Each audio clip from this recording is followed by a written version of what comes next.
আসসালামু আলাইকুম। আমন্ত্রণ বাংলা ভিশন সংবাদে। আপনাদের সাথে আছি জেবা রহমান। শুরুতেই বিআরবি কেবলস সংবাদ শিরোনাম। জঙ্গি সন্ত্রাস, মাদক, ঘুষ, দুর্নীতি নির্মূলের নির্দেশ প্রধানমন্ত্রীর। স্বরাষ্ট্র মন্ত্রণালয় পরিদর্শন। উপজেলা পর্যায়ে সরকারি কর্মকর্তাদের আবাসন সুবিধা বাড়ানোর ঘোষণা। ভোটাধিকার হরণ করে সরকারের বিজয় উৎসব, জনগণের সঙ্গে মশকরা, বললেন রিজভী। নির্বাচন কোন দেশে পুরোপুরি নিখুঁত হয়, প্রশ্ন ওবায়দুল কাদেরের। এসএসসি ও সমমানের পরীক্ষার জন্য ২৭ জানুয়ারি থেকে ২৭ ফেব্রুয়ারি পর্যন্ত বন্ধ থাকবে সব কোচিং সেন্টার, জানিয়েছেন শিক্ষামন্ত্রী। থাকছে কঠোর নজরদারি গুজব প্রতিরোধে। হর্ডি আর্টিসান মামলার আসামি রিপন গাজীপুরে গ্রেফতার। উত্তরবঙ্গে জঙ্গিদের আবারও সংগঠিত হওয়ার চেষ্টা রুখতে তৎপর আইনশৃঙ্খলা বাহিনী।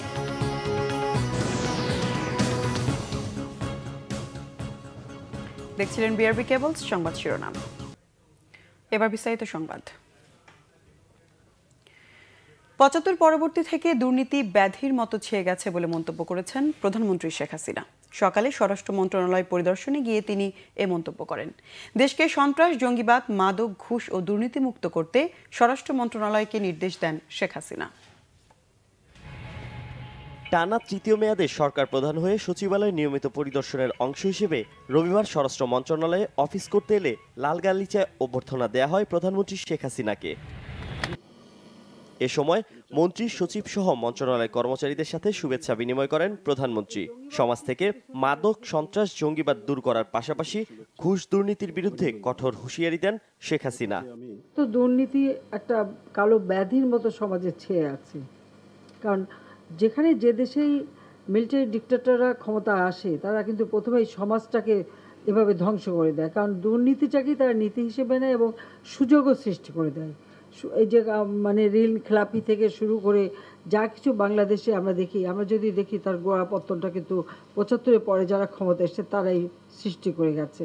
আমরা এই সমস্ত কালো ব্যাধি থেকে সমাজকে মুক্ত করা, তার জন্য যা যা করণীয় সেটা আমাদেরকে করতে হবে এবং এটা আমি মনে করি যে এখন একটা সময়ের প্রয়োজন, কারণ একটা দেশকে যদি আমরা উন্নত করতে চাই তাহলে এই সমস্ত মাদক, সন্ত্রাস, জঙ্গিবাদ এবং দুর্নীতির হাত থেকে দেশকে মুক্ত করতে হবে। সেদিকে লক্ষ্য রেখেই আমি মনে করি এই মন্ত্রণালয়ের যারা কাজ করে সকলকে সেদিকে বিশেষভাবে দৃষ্টি দিতে হবে।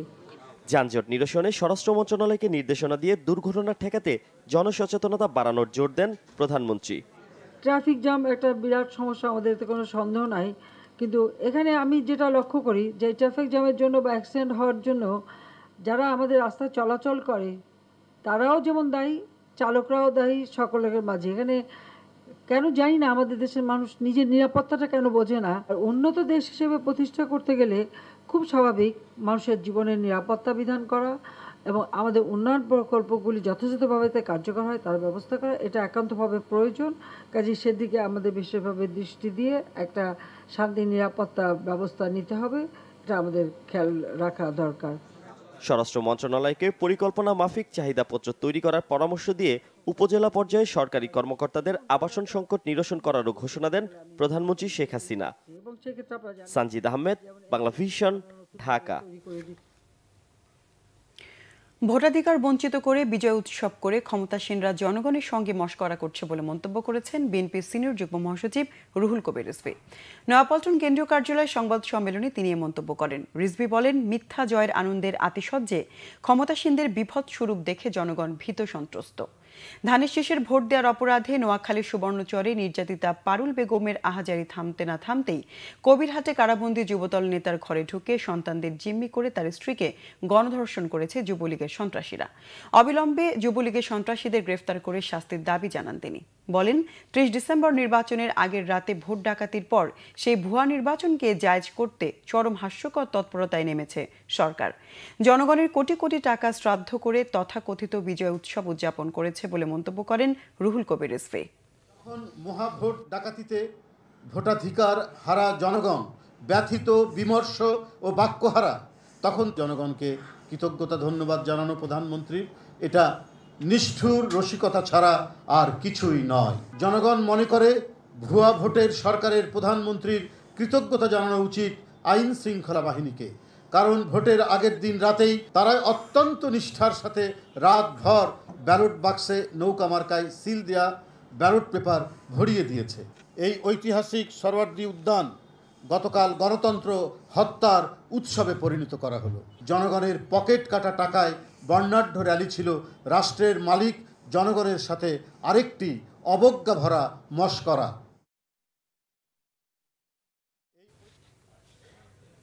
আওয়ামী লীগ সাধারণ সম্পাদক ওবায়দুল কাদের বলেছেন, বিএনপিতে এই সরকারের দালাল হিসেবে অভিযুক্ত দলটির মহাসচিব মির্জা ফখরুল। এই অপবাদ দূর করতেই বেশি বেশি সরকার বিরোধী বক্তব্য দিচ্ছেন তিনি।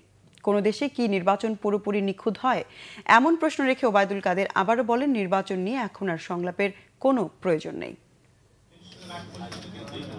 রবিবার সকালে সেতু বিভাগের কর্মকর্তা ও বাস্তবায়নাধীন প্রকল্প প্রধানদের সাথে মতবিনিময় করেন সড়ক পরিবহন ও সেতুমন্ত্রী ওবায়দুল কাদের। জানান, স্বপ্নের পদ্মা সেতুর কাজের অগ্রগতি 63%, কর্ণফুলী নদীতে টানেল নির্মাণের কাজ এগিয়েছে 30%। মেগা প্রকল্পগুলোর অগ্রগতি ধরে রাখার পাশাপাশি স্বচ্ছতা নিশ্চিতের পরামর্শ দেন তিনি। হুঁশিয়ার করেন দুর্নীতির বিরুদ্ধে। নির্বাচন নিয়ে জাতিসংঘ মহাসচিবের মন্তব্যেরও জবাব দেন আওয়ামী লীগ সাধারণ সম্পাদক। নিখুঁত ছিল না, আমি বলছি নিখুঁত কোন দেশে নির্বাচন হয়েছে, কে বলতে পারবে আমার নির্বাচন একেবারে নিখুঁত? সদ্য সমাপ্ত নির্বাচন নিয়ে সংলাপের কথা জাতিসংঘ বলেন। এটা গণতান্ত্রিক প্রক্রিয়ার একটা অংশ, বিভিন্ন দলের মধ্যে সংলাপ, সেটা বলেছে। এখন নির্বাচন নিয়ে সংলাপের কোনো আবশ্যকতা নেই। ওবায়দুল কাদের বলেন, দেশে বিদেশে নির্বাচনকে প্রশ্নবিদ্ধ করার অপপ্রয়াস চালিয়ে ব্যর্থ হয়ে এখন প্রলাপ বকছে বিএনপি। ইলেকশন নিরপেক্ষ না হলে উনি জিতলেন কেমন করে? মির্জা ফখরুল তিনি ইলেকশনে জিতলেন কেমন করে? আগে দল সামলাতে বলেন, নিজের ঘর সামলাতে বলেন। ঘরেই উনি বিপদে আছে, কারণ তার দল থেকেই তাকে সরকারের দালাল বলছে। কাজে অপবাদ থেকে মুক্তি পাওয়ার জন্য যত বেশি বেশি করে সরকার বিরোধী বক্তব্য তো তিনি দেবেন, এটি সব। ঐক্যফ্রন্টে ভাঙনের সুর বাজছে বলে আবারও দাবি করেন আওয়ামী লীগ সাধারণ সম্পাদক। তাইমুর রশিদ, বাংলা ভিশন, ঢাকা। এসএসসি ও সমমানের পরীক্ষার জন্য 27 জানুয়ারি থেকে 27 ফেব্রুয়ারি পর্যন্ত সব কোচিং সেন্টার বন্ধ থাকবে বলে জানিয়েছেন শিক্ষামন্ত্রী ডাক্তার দীপু মনি। সচিবালয়ে মনিটরিং ও আইন শৃঙ্খলা কমিটির সভা শেষে তিনি এ তথ্য জানান। মন্ত্রী বলেন, প্রশ্ন ফাঁস রোধে বিশেষ ব্যবস্থায় অ্যালুমিনিয়াম ফয়েল প্যাকেটে প্রশ্নপত্র সরবরাহ করা হবে। এছাড়া গুজব প্রতিরোধে থাকবে কঠোর নজরদারি। 2 ফেব্রুয়ারি থেকে দেশে একযোগে শুরু হবে এসএসসি ও সমমানের পরীক্ষা। সুষ্ঠু, নকলমুক্ত ও ইতিবাচক পরিবেশে পরীক্ষা আয়োজনে রবিবার বিকালে সচিবালয়ে মনিটরিং ও আইন শৃঙ্খলা কমিটির বৈঠক অনুষ্ঠিত হয়। বৈঠক শেষে শিক্ষামন্ত্রী বলেন, পরীক্ষার সময় যেন কোনো বিশৃঙ্খলা তৈরি না হয় সে ব্যাপারে সব ধরনের পদক্ষেপ নেওয়া হয়েছে। নিরাপত্তার যে খামে করে প্রশ্ন যেত, সেই খামও এবার অ্যালুমিনিয়াম ফয়েল দিয়ে বিশেষ খাম তৈরি করে সেটি দেয়া হচ্ছে, যেটি নিশ্চিত করবে যে এই খামটি একেবারেই কখনোই খোলা হয়নি। পরীক্ষার হলে যখন খুলবার কথা তার আগে খোলা হয়নি, সেটি নিশ্চিত করবে। তার পাশাপাশি পরীক্ষা কেন্দ্রের চারপাশে আমরা 144 ধারা জারি করার, যেখানে একেবারে পুরোপুরি সম্ভব, যতখানি সম্ভব, যতদূর সম্ভব আমরা সেটি করব। প্রশ্নপত্র ফাঁসকারী বা গুজব রটনাকারী যদি কেউ থাকে, কোনোভাবে যদি এটি শনাক্ত হয়, তাদের বিরুদ্ধে আমরা কঠোর ব্যবস্থা আমরা গ্রহণ করব। এবং ইতোমধ্যেই কিন্তু তীক্ষ্ণ গোয়েন্দা নজরদারি শুরু হয়ে গেছে। এক প্রশ্নের জবাবে শিক্ষামন্ত্রী জানান, গতবারের মতো পরীক্ষার 1 সপ্তাহ আগে থেকেই বন্ধ করা হবে কোচিং সেন্টারের কার্যক্রম। কোচিং সেন্টারের ব্যাপারে গত বছরে যে সিদ্ধান্ত ছিল যে পরীক্ষা শুরুর 1 সপ্তাহ আগে থেকে পরীক্ষা শেষ হওয়ার দিন পর্যন্ত কোচিং সেন্টারগুলো বন্ধ থাকবে, ঠিক সেই হিসেবেই এবারও 27 জানুয়ারি থেকে 27 ফেব্রুয়ারি পর্যন্ত কোচিং সেন্টারগুলো বন্ধ থাকবে।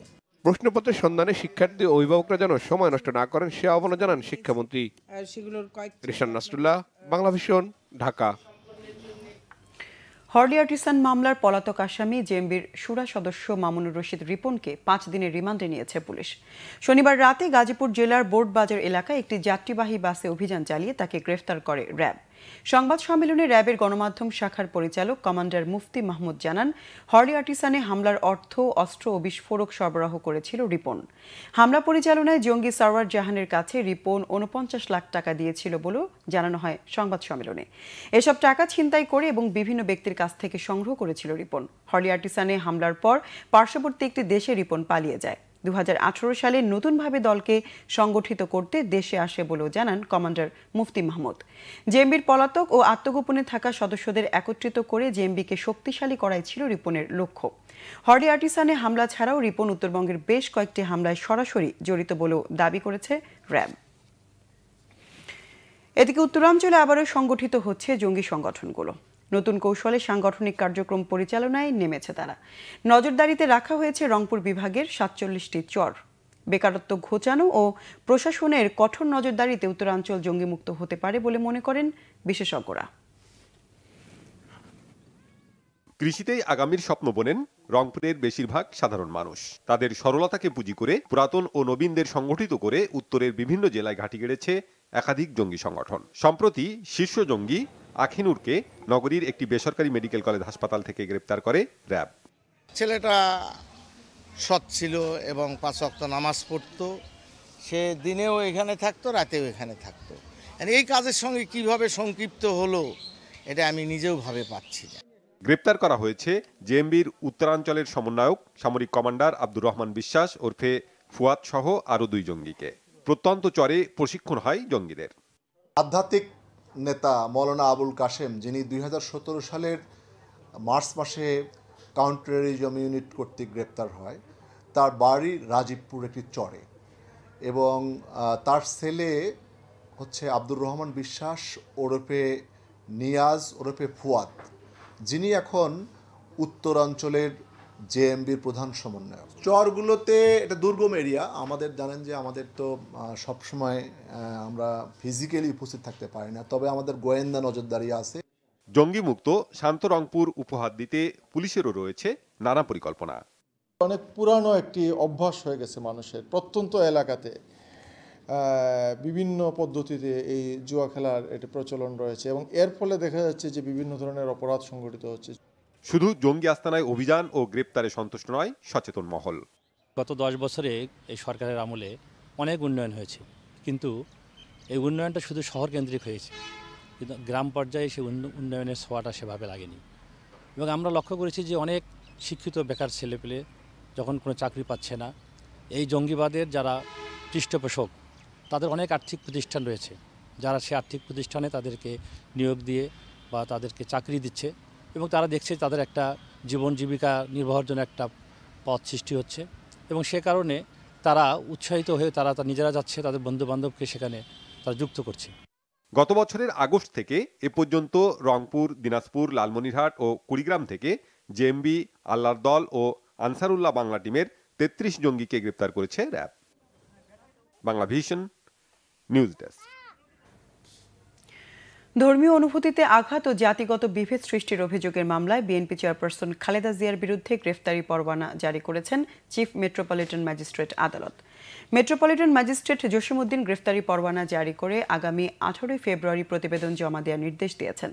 2014 সালের 21 অক্টোবর বাংলাদেশ জননেত্রী পরিষদের সভাপতি এবি সিদ্দিকী ও মামলাটি দায়ের করেন। মামলার অভিযোগে বলা হয়, খালেদা জিয়া 2014 সালের 14 অক্টোবর বিকেলে ইঞ্জিনিয়ার্স ইনস্টিটিউট আইইউবিতে শুভ বিজয়া অনুষ্ঠানে সনাতন ধর্মাবলম্বীদের সঙ্গে শুভেচ্ছা বিনিময়ের সময় বলেছিলেন, বাংলাদেশ আওয়ামী লীগ ধর্মনিরপেক্ষতার মুখোশ পরে আছে, আসলে দলটি ধর্মহীনতায় বিশ্বাসী।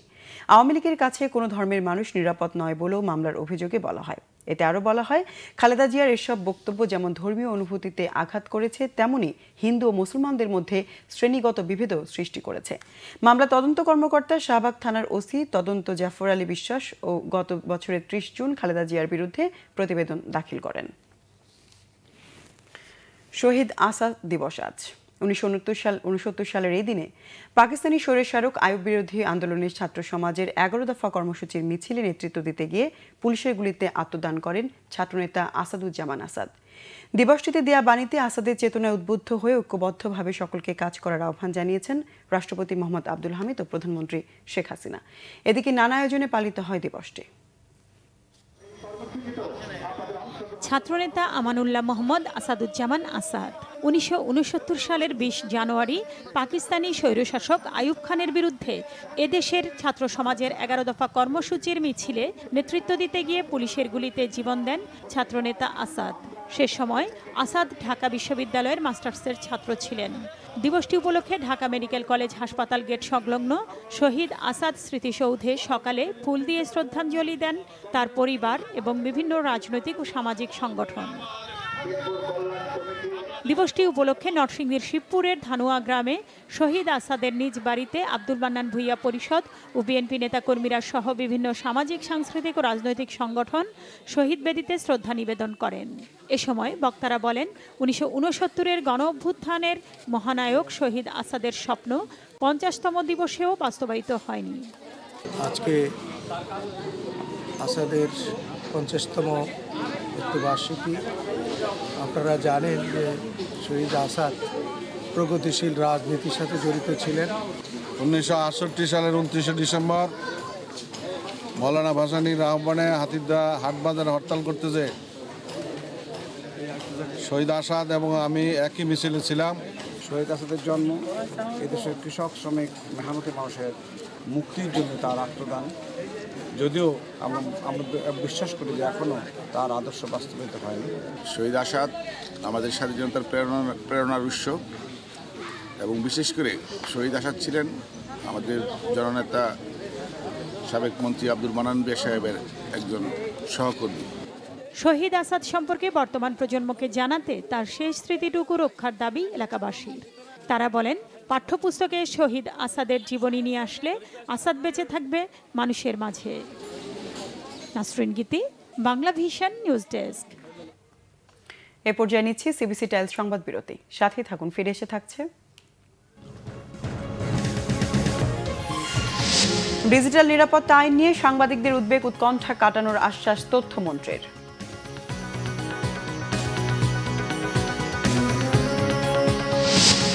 নাটোরের গোপালপুর পৌরসভার কাউন্সিলর জামিলুরকে কুপিয়ে হত্যা করেছে দুর্বৃত্তরা।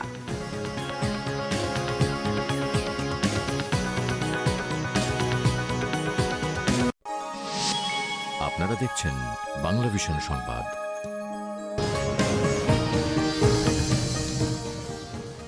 স্বাগত আরেকবার বাংলা ভিশন সংবাদে। ডিজিটাল নিরাপত্তা আইন নিয়ে সাংবাদিকদের উদ্বেগ উৎকণ্ঠা কাটানোর আশ্বাস দিয়েছেন তথ্যমন্ত্রী doctor Hasan Mahmud. Dhaka reporters unity ডিআরইউতে মিট দ্য প্রেস অনুষ্ঠানে তিনি এই আশ্বাস দেন। তথ্যমন্ত্রী বলেন, বর্তমান সরকার স্বাধীন গণমাধ্যমে বিশ্বাসী। গণমাধ্যমের স্বাধীনতা নিশ্চিতে সব ধরনের সহযোগিতার আশ্বাস দিয়ে হাসান মাহমুদ বলেন, সাগররুনি হত্যা তদন্ত কাজের অগ্রগতি পর্যালোচনা করে কার্যকর ব্যবস্থা নেওয়া হবে। এ ব্যাপারে মামলা সংশ্লিষ্ট সবার সাথে আলোচনা করা হবে বলেও জানান তিনি। এক প্রশ্নের জবাবে তথ্যমন্ত্রী বলেন, দলে অনৈক্য এবং অবিশ্বাসের কারণেই বিএনপির রাজনৈতিক বিপর্যয় ঘটেছে। সাধারণ মানুষকে সাথে না নিয়ে তাদেরকে নিজেদের প্রতিপক্ষ বানিয়েছে বিএনপি, তাই জনগণ দলটিকে প্রত্যাখ্যান করেছে বলে মনে করেন ডক্টর হাসান মাহমুদ।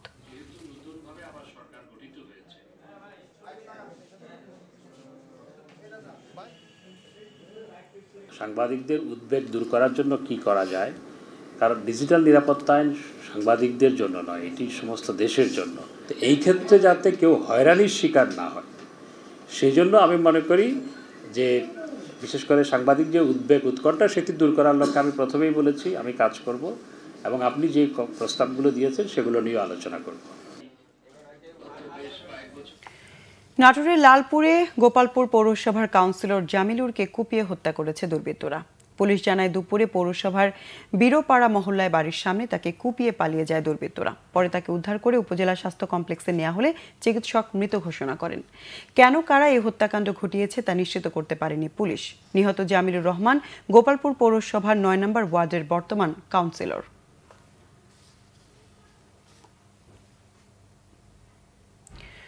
নোয়াখালীর কবিরহাটে গৃহবধূ গণধর্ষণের ঘটনায় গ্রেফতার হওয়া আসামি জাকির হোসেন আদালতে স্বীকারোক্তিমূলক জবানবন্দি দিয়েছে।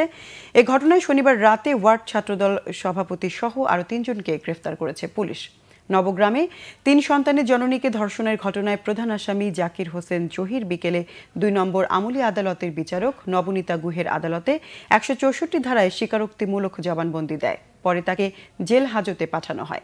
এদিকে ধর্ষণের ঘটনায় জড়িত থাকার অভিযোগে শনিবার গভীর রাতে কবিরহাট উপজেলার ধানসিঁড়ি ইউনিয়নের ছাত্রদলের ৯ নম্বর ওয়ার্ড সভাপতি হারুনুর রশিদ, আব্দুর মান্না, মোহাম্মদ সেলিম নামে ৩ জনকে গ্রেফতার করা হয়। তাদের সবার বাড়ি ধানসিঁড়ি ইউনিয়নের নবগ্রামে। এ নিয়ে ধর্ষণ মামলায় মোট ৪ আসামিকে গ্রেফতার করা হলো।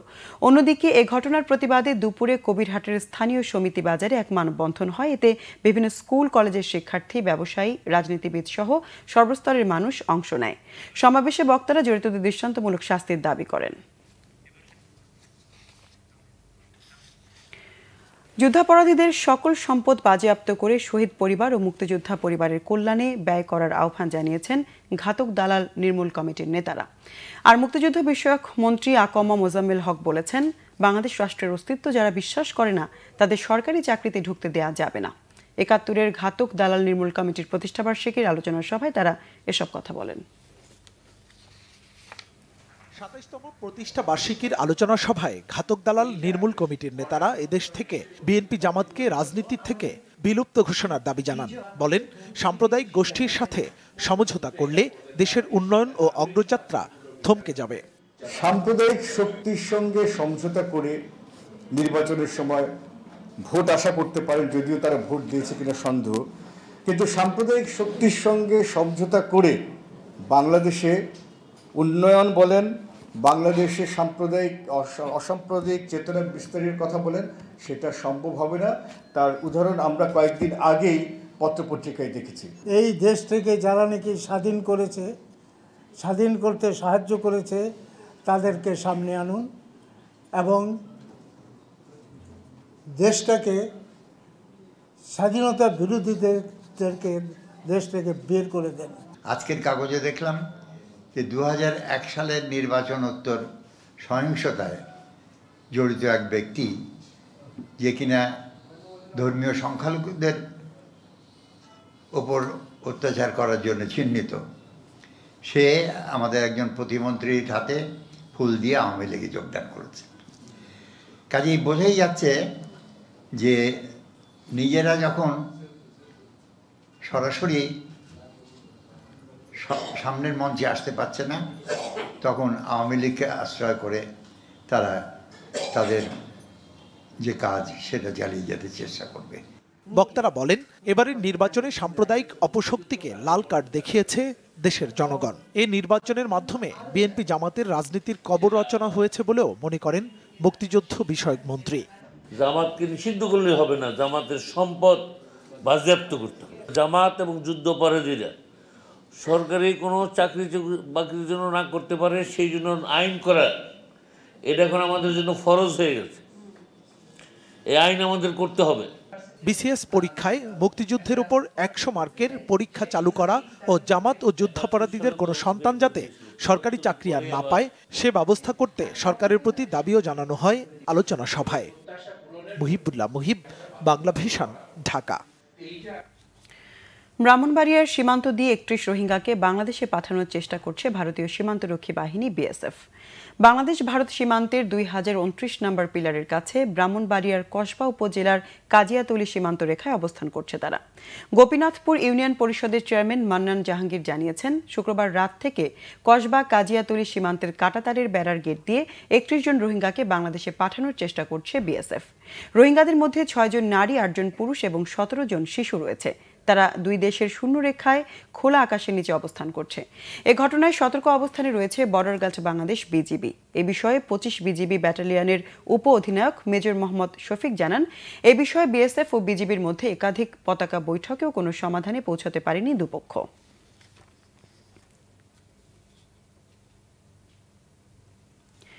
সোনারগাঁয়ে প্রাইভেট কার খাদে পড়ে ৪ জন নিহত হয়েছেন। নারায়ণগঞ্জের তালতলার ভৈরবের টেক এলাকায় শনিবার রাতে দুর্ঘটনাটি ঘটে। নিহতরা হলেন শহীদুল্লাহ, রাজু মিয়া, রিপন মিয়া ও মোমেন মিয়া। তাদের সবার বাড়ি ২৫০০ উপজেলায়। পুলিশ জানায়, শনিবার ঢাকায় আওয়ামী লীগের বিজয় সমাবেশ শেষ করে ২৫০০ ফিরছিলেন তারা। পথে নিয়ন্ত্রণ হারিয়ে গাড়িটি খাদের পানিতে তলিয়ে যায়। সকালে গাড়িটি ভেসে উঠলে লাশগুলো উদ্ধার করা হয়। সোনারগাঁ থানার ওসি মোর্শেদ আলম জানান, ঘন কুয়াশার কারণে প্রাইভেট কারটি নিয়ন্ত্রণ হারায়।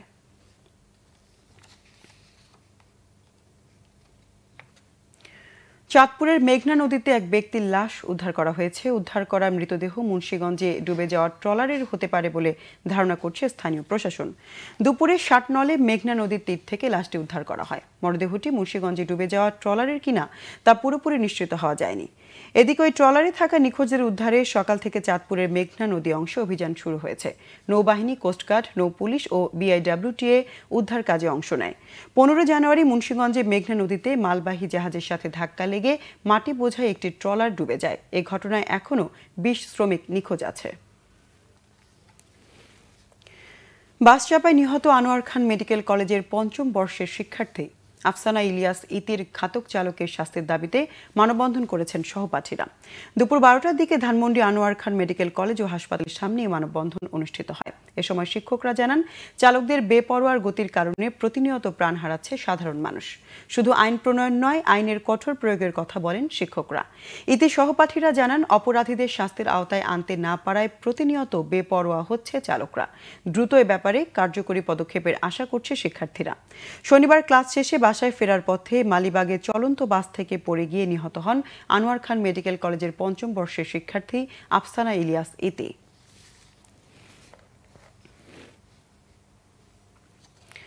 রাজধানীর খাবার হোটেলগুলো কতটুকু পরিষ্কার পরিচ্ছন্ন, তাদের খাবার কতটুকু স্বাস্থ্যসম্মত কিংবা অস্বাস্থ্যকর তা চিহ্নিত করতে যাচ্ছে সরকার।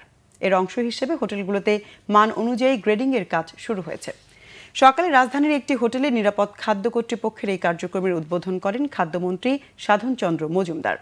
অনুষ্ঠানে জানানো হয়, মান বিবেচনায় 4টি গ্রেডিং করা হবে। এর মধ্যে যেসব হোটেলের খাবার নিরাপদ তাদেরকে দেয়া হবে সবুজ স্টিকার, আর কমলা স্টিকার যুক্ত হোটেলগুলোর খাবার অনিরাপদ।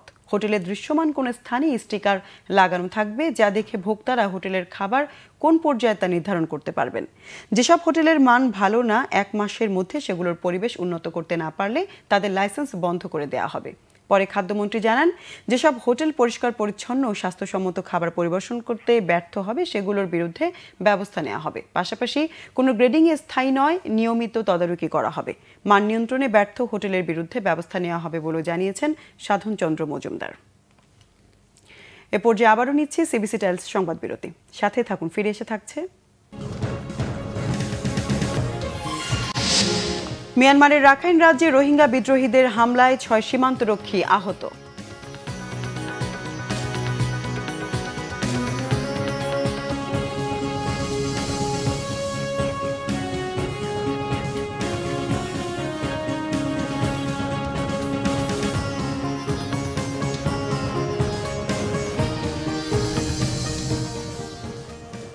আবারও স্বাগত বাংলা ভিশন সংবাদে।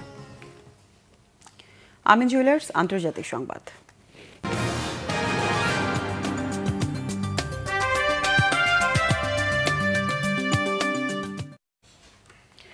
মিয়ানমারের রাখাইন রাজ্যে রোহিঙ্গা বিদ্রোহীদের হামলায় আহত হয়েছে দেশটির 6 সীমান্তরক্ষী। রাখাইনে আবারও সহিংসতা ছড়িয়ে পড়ছে এমন আশঙ্কার মাঝে এই হামলা হলো। মিয়ানমারের সরকারি কর্তৃপক্ষ জানিয়েছে, বুধবার রাখাইনের মংদু উপশহরের কেন গ্রামে Arakan Rohingya salvation army Archer 10 জন সশস্ত্র বিদ্রোহী হামলা চালায় দেশটির সীমান্তরক্ষীদের ওপর। প্রাথমিকভাবে এই হামলার জন্য আরাকান আর্মি নামের আরেক সশস্ত্র গোষ্ঠীকে দায়ী করা হয়েছিল। পরে মিয়ানমার সীমান্তরক্ষী বাহিনী হামলার জন্য রোহিঙ্গা বিদ্রোহীদের দায়ী করে। গেল কয়েক সপ্তাহ ধরে আরাকান আর্মির যোদ্ধাদের সাথে মিয়ানমার নিরাপত্তা বাহিনীর সংঘর্ষ চলছে। স্বায়ত্তশাসনের দাবিতে গেল কয়েক দশক ধরেই লড়াই করে আসছে আরাকান আর্মি। অপরদিকে রোহিঙ্গা মুসলিমদের অধিকার আদায়ে লড়াই করে যাচ্ছে আরসা।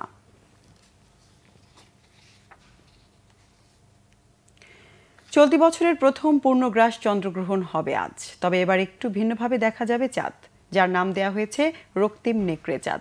অবশ্য সময়ের পার্থক্য থাকায় চন্দ্রগ্রহণ হবে বাংলাদেশ সময় সোমবার। চন্দ্রগ্রহণের সময় চাঁদের দিকে তাকালে দেখা যাবে লাল রঙের আভা। এছাড়া গ্রহণ চলার সময় পৃথিবীর খুব কাছে থাকবে চাঁদ, ফলে চাঁদকে স্বাভাবিকের তুলনায় বড় দেখা যাবে। অনেকের বিশ্বাস, পৃথিবী পূর্ণিমার সময় চাঁদের আলোয় এতটাই ভেসে যায় যে নেকড়েরা ডেরা থেকে বেরিয়ে ডাকতে শুরু করে। তাই এর নাম দেওয়া হয়েছে বড় রক্তিম নেকড়ে চাঁদ। জ্যোতিষবিজ্ঞানীরা জানিয়েছেন, গ্রহণ দেখা যাবে উত্তর ও দক্ষিণ আমেরিকা, আফ্রিকা মহাদেশের পশ্চিম অংশ ও ইউরোপের কয়েকটি দেশ থেকে। এসব দেশে রবিবার রাতে চন্দ্রগ্রহণ শুরু হবে। তবে বাংলাদেশে এই গ্রহণ শুরু হবে সোমবার সকাল 8টা 36 তাই দিনের আলোয় চন্দ্রগ্রহণ দেখা যাবে না। গ্রহণের স্থায়িত্ব হবে 62 মিনিট। 29 দিন ধরে চলা অচল অবস্থায় নিরসনে অভিবাসন নীতির সাথে আপোষ করে নতুন প্রস্তাব দিয়েছেন মার্কিন প্রেসিডেন্ট ডোনাল্ড ট্রাম্প। তবে এই প্রস্তাবকে অগ্রহণযোগ্য উল্লেখ করে নাকচ করে দিয়েছেন ডেমোক্র্যাট নেতারা। শনিবার দেয়া এক ভাষণে যুক্তরাষ্ট্রের অচল অবস্থা অবসানে অভিবাসীদের সুবিধার জন্য 2টি প্রস্তাব দেন মার্কিন প্রেসিডেন্ট ডোনাল্ড ট্রাম্প। প্রস্তাবে প্রেসিডেন্ট ট্রাম্প বলেন, যুক্তরাষ্ট্রে অবৈধভাবে প্রবেশ করা 7 লাখ ড্রিমার অভিবাসীকে বের না করে আরও 3 বছর থাকার ও কাজ করার অনুমতি দেওয়া হবে। এছাড়া সাময়িক সুবিধা পাওয়া অভিবাসীদের জন্য 3 বছরের ভিসার ব্যবস্থা করা হবে। তাদের মানবিক সহায়তায় $80 কোটি বরাদ্দ দেওয়ার প্রস্তাবও দেন মার্কিন প্রেসিডেন্ট। তবে মেক্সিকো সীমান্তে দেয়াল নির্মাণের জন্য চাওয়া $500 কোটি তহবিলের বিষয়ে অনড় রয়েছেন তিনি। অবশ্য প্রস্তাবটি তাৎক্ষণিকভাবে নাকচ করে দিয়েছেন মার্কিন পার্লামেন্টের নিম্নকক্ষ প্রতিনিধি পরিষদের স্পিকার ও ডেমোক্র্যাট সদস্য ন্যান্সি পেলোসি। এক বিবৃতিতে তিনি জানান, প্রস্তাবটি আগেও নাকচ করা হয়েছে। প্রতিটি প্রস্তাবই অগ্রহণযোগ্য বলে মন্তব্য করেন তিনি। জঙ্গি সন্ত্রাস, মাদক, ঘুষ, দুর্নীতি নির্মূলের নির্দেশ প্রধানমন্ত্রী। স্বরাষ্ট্র মন্ত্রণালয় পরিদর্শন। উপজেলা পর্যায়ে সরকারি কর্মকর্তাদের আবাসন সুবিধা বাড়ানোর ঘোষণা। ভোটাধিকার হরণ করে সরকারের বিজয় উৎসব জনগণের সঙ্গে মশকরা, বললেন রিজভী। নির্বাচন কোন দেশে পুরোপুরি নিখুঁত হয়, প্রশ্ন ওবায়দুল কাদেরের। এসএসসি ও সমমানের পরীক্ষার জন্য 27 জানুয়ারি থেকে 27 ফেব্রুয়ারি পর্যন্ত বন্ধ থাকবে সব কোচিং সেন্টার, জানিয়েছেন শিক্ষামন্ত্রী। থাকছে কঠোর নজরদারি গুজব প্রতিরোধে। হর্লি আর্টিসান মামলার আসামি রিপন গাজীপুরে গ্রেফতার। উত্তরবঙ্গে জঙ্গিদের আবারও সংগঠিত হওয়ার চেষ্টা রুখতে তৎপর আইনশৃঙ্খলা বাহিনী।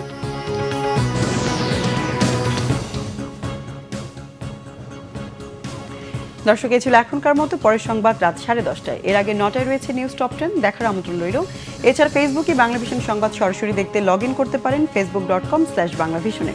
এতক্ষণ সঙ্গে থাকে ধন্যবাদ সবাইকে।